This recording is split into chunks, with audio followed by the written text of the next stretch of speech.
Hi kids, welcome to another theorem day. This time we are talking about the extreme value theorem, or the EVT. And yes, you might notice that we did these out of order with the book. The book in section 4.1 does extreme value theorem and then does mean value theorem, but we didn't like that because we think the extreme value theorem leads directly into what we're going to do next, so we didn't want to break it up with the mean value theorem. All right, so I want you to notice this picture up here. It's with some old news. Maximums and minimums. And notice the vocabulary. Local max, right? In a local area, there is a high point. In a local area, there is a low point. In a local area, there is another high point. And in a local area, there is another low point. Here's another local high point, local low point. Every single one of these turning points is local, right? All turning points are local.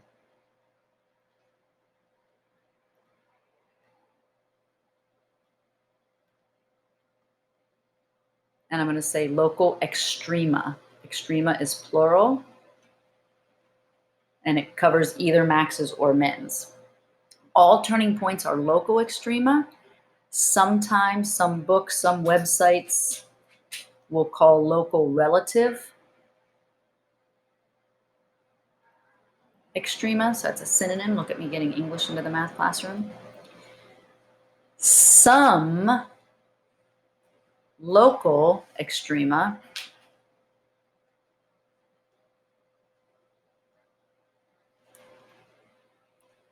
are absolute.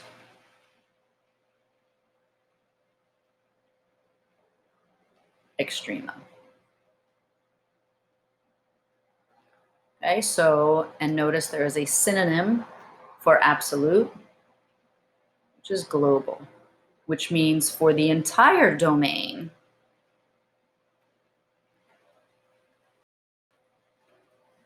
this local minimum is also called an absolute one, because this is the highest point on the domain, and this is the lowest. Okay. Now, we also need to talk about the difference. AP definitely stresses and will ask you things like, where are your extrema?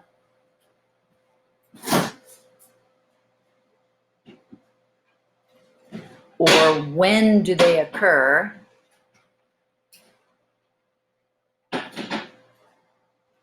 And when they're asking you these questions, they just want X values or domain values. So, right, here is 1X. Here's a second one. Here's a third. Here's a fourth. Here's a fifth. Here's a sixth, right? X coordinates where there are local minimums, as opposed to when they say, what is the value of an extrema? Or what is the extrema? You know, and they wouldn't say extrema, they'd say, what is the absolute max? What is the value of all the local mins? Then what they want from you is range values, or the Y value.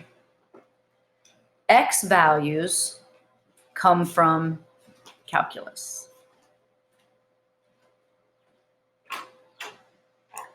Y values simply come from plugging in. Plug in the X values to the function, right? If I know I have an extrema at X equals 5 and I want to know how high that maximum is, well, I plug 5 into the function. Now, calculus, if you have an infinite domain, but if you have a closed domain,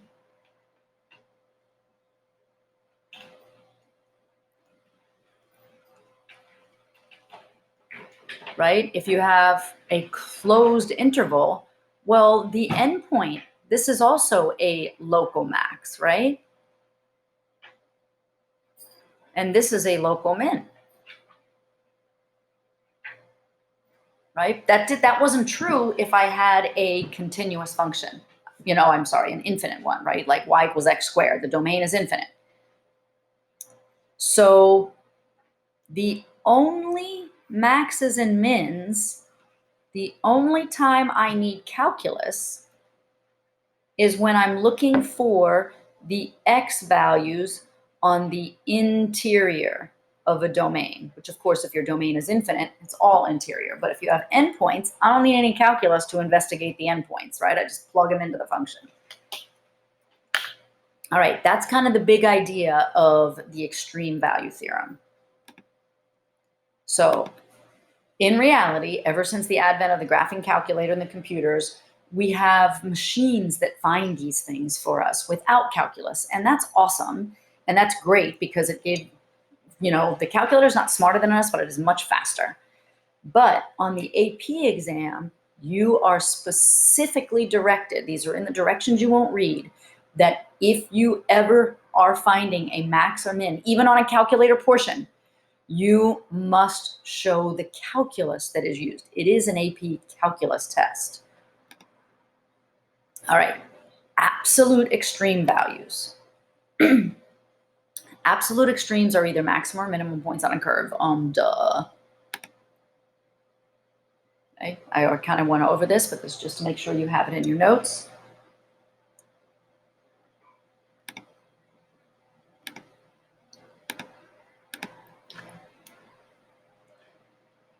When do extreme values occur? They can either be in the interior, right? Or the endpoints of a function.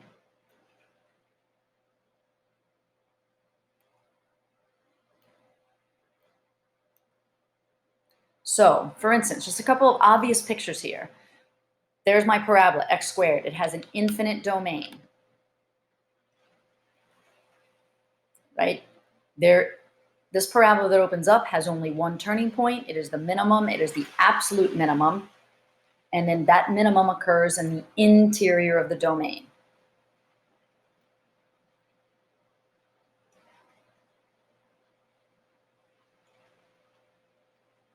Zero is interior, is on the interior of the domain being infinite.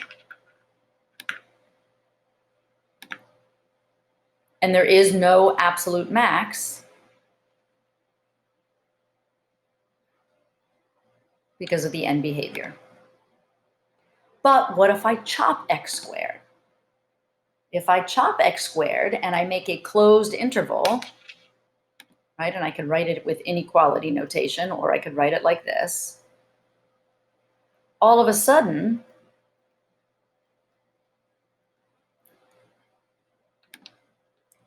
I have the same absolute minimum I had before, but I have an absolute max. Whoops. I have to close that.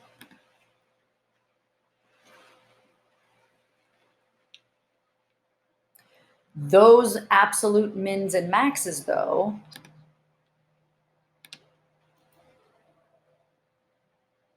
were at the endpoints of my chop domain,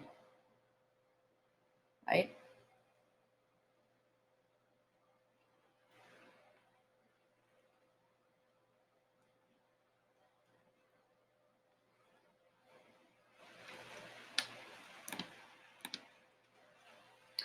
Look at what I've done now. I have an open circle on the end. So I have an absolute max, but do I have an absolute min? Right? An absolute minimum has to be a number. It has to be a value, not infinity and not just really close to, right? There is no absolute minimum on this, but there is an absolute max.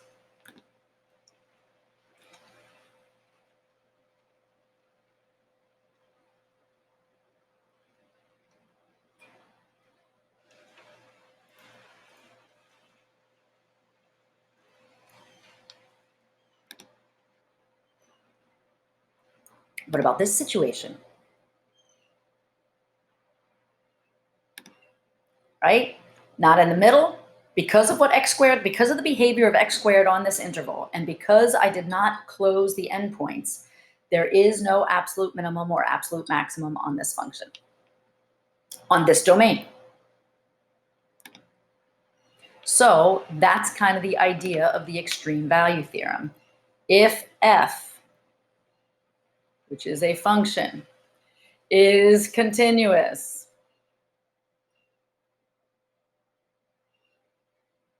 then this is a theorem. So it is P arrow Q, if then, as long as you meet the conditions. And in this time, unlike the mean value theorem, which had function, continuous, and differentiability, here you just need a function and continuity, but you do need a closed interval.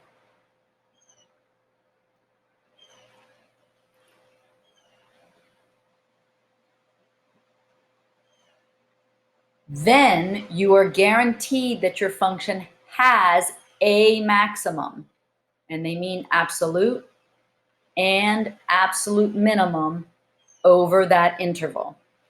Might be at the endpoints, could be on the interior and or endpoints,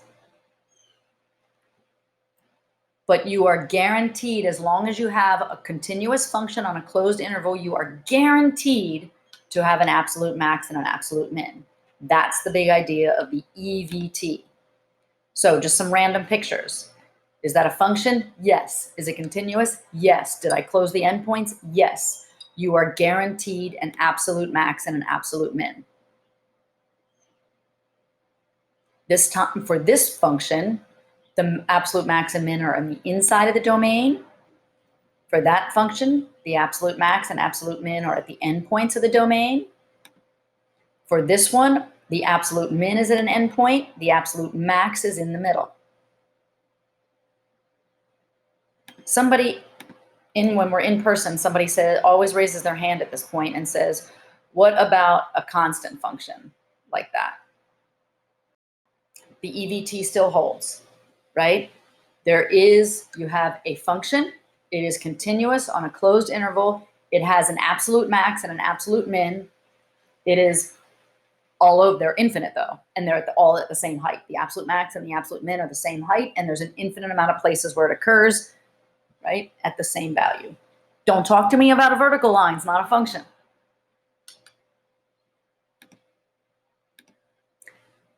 Local extreme values. Now remember, some locals are absolutes, right? I'm broadening our window here and saying all extreme values. A local maximum is the maximum within some open interval. So just that local area in that very first slide where I was kind of drawing a cloud, right? So look at this rando function. It is a function and is continuous, isn't it?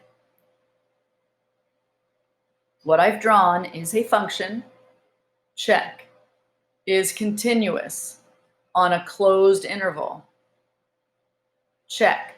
That's all I needed, right? I don't have to be differentiable, and you can see on purpose I drew a place where I don't have differentiability. So this particular drawing has the absolute min at the left endpoint.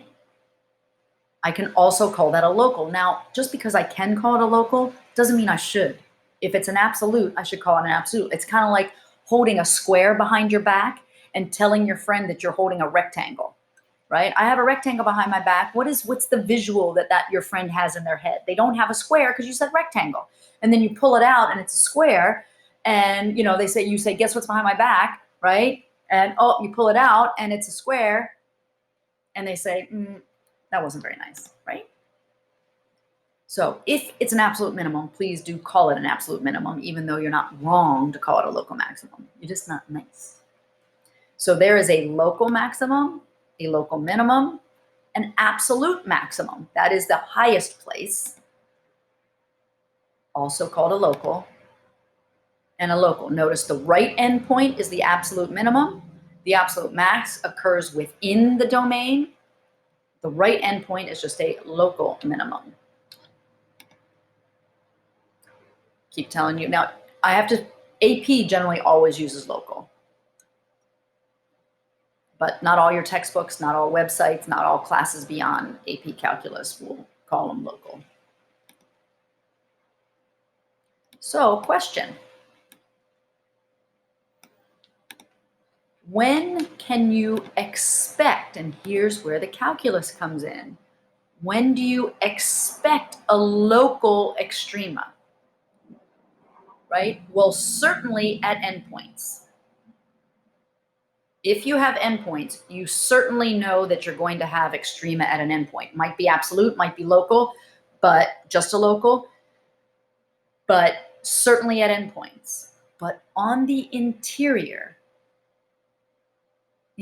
on the interior, can you see what's happening? Thinking about your calculus, can you see what's happening there? If a function, here's another theorem, if a function has a local max or a local min at an interior point, not the endpoint, just case 2, and this is so easily overlooked, but this is super important. If the derivative exists, then it must be true at a turning point that the derivative at that x value is 0.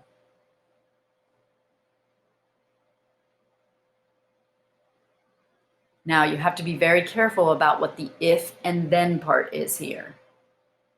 If you know you have a maximum or minimum, and you know the derivative exists, then the derivative is 0.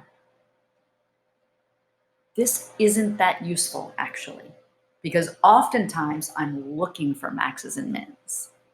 I don't know I have them. But let's just look at this picture again. Do you buy this situation? Right? There's my local maximum. There's my local minimum. The derivative exists there and the slope is 0. But I have another maximum. What's true about the derivative at the other maximum, the interior part of the domain? The derivative isn't 0 there because the derivative what? Does not exist. So that is such an important thing that AP is definitely going to get you at. If you know you have a maximum and minimum and the derivative exists, sure, the derivative is 0 because the slope of the tangent is 0 there. But if the derivative does not exist, you still might have a maximum or minimum, right? The slopes of the secants from the left do not match the slope of the secants from the right. Your derivative does not exist, but there is still a turning point. That's what I mean about the converse, right? Here's what people take this function and try to say this, right? This is P arrow Q. If you know you have a max or a min, and derivative exists,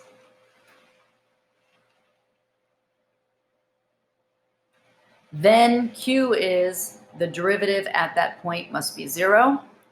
It is not true, which is the converse, is not guaranteed to be true. In other words, if you have, does not, just because you have a horizontal tangent, does not guarantee you definitely have a max or a min. Be careful.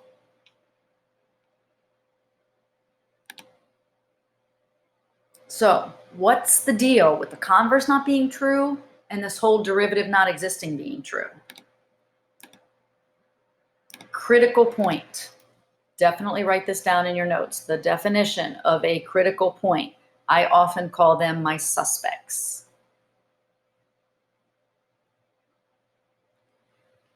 A point in the domain of a function at which the slope of the tangent is 0, or the slope of the tangent does not exist, which means, right, you have a corner, a cusp, or a vertical tangent. I am not going to talk about breaks, right, because for a break, the original function doesn't exist, right? A point in the domain. So I have to start with a value that exists on the function. So if I have a value where the function exists and the derivative is equal to 0, or the derivative does not exist, that point is a suspect. It might be a max or a min, and that's why I say suspect. And your book will call that not a suspect. They call it a critical point because it's a point you have to look at. So here on this function, same function I had before, what is my list of suspects?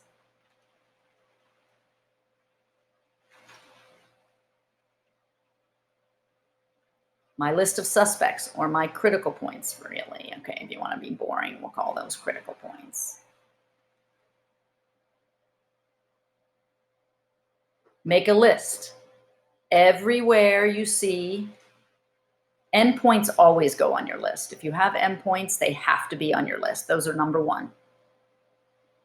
You don't always have endpoints though, but in this case I do. So on my suspects, I know endpoints are always going to be, they're really not suspects. They're already convicted. There's no trial for endpoints. They are max and mins.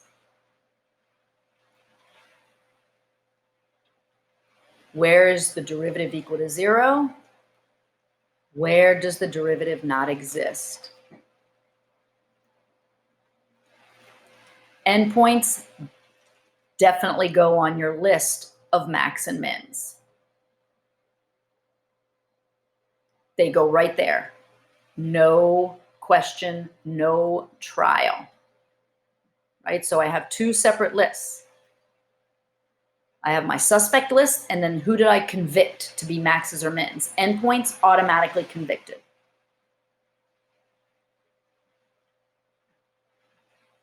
But I don't know about where the derivative is equal to 0 and where the derivative does not exist. They have to go to court. They have to be tested. That's not what we're going to do today. Today, we are only going to identify our suspects. We don't have to go to this list, the second list. Today, we are only responsible to make our list of suspects.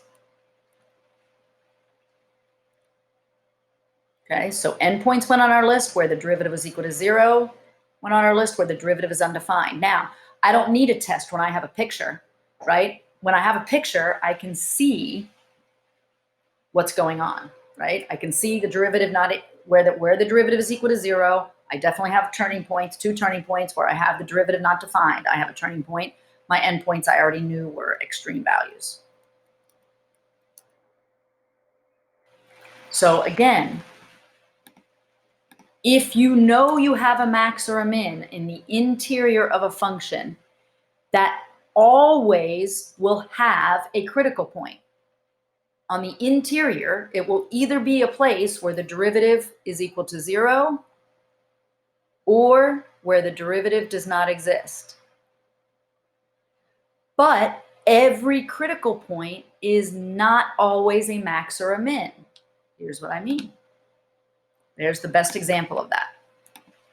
X equals y equals x cubed.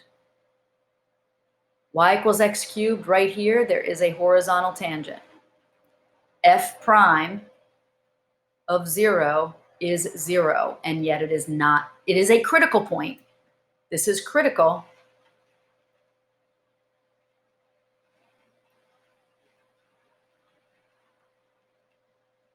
It was a suspect. I have to look at it. It's on my list, but it turns out after I went to trial, and sometimes the trial is just a picture, it's not a turning point, even though there is a horizontal tangent. f prime of 0 is equal to 0, but x equals 0 does not give an extreme. Now, because it's x cubed, I know that. We're going to have functions where we're not sure. So we're on our next couple of days are going to be spent. How do I test a critical value when I don't have a picture and I don't know what's going on? Here's another case.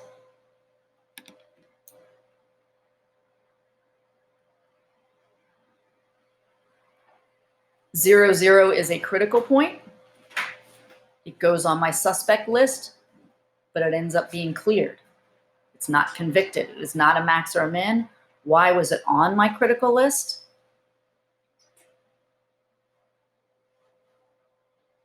Because f prime of 0 does not exist, right? Can you take a minute and see why that is? If I just asked you last unit to give me the derivative,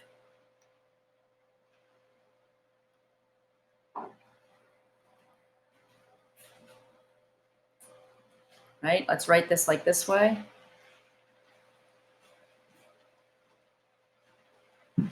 Right? Just look at this on its own. What value of x makes the derivative undefined? Hello, 0. 0, 0 is in the function, right? Because 0 to the 1/3 is 0, but you try to put 0 into the derivative and it blows up because there's a vertical tangent there. The derivative does not exist, but that was not a turning point. Unlike the picture I gave you before, right? With that, right? Or absolute value. Absolute value, right? If I gave you absolute value, the derivative does not exist at the vertex, and yet it surely is a turning point, right? But here, the derivative does not exist, and it was not a turning point. All right, so for your homework, your book work with this, your book goes way far with the extreme value theorem, and it makes you test all these different kinds of values and blah, blah, blah, blah. Please don't worry about kind of like the ends of the extreme value theorem problems. It is most important what we've went over in this video, that you can identify places of where you have a derivative that is equal to 0 or not exist and endpoints. All right, and we'll see you in our live session.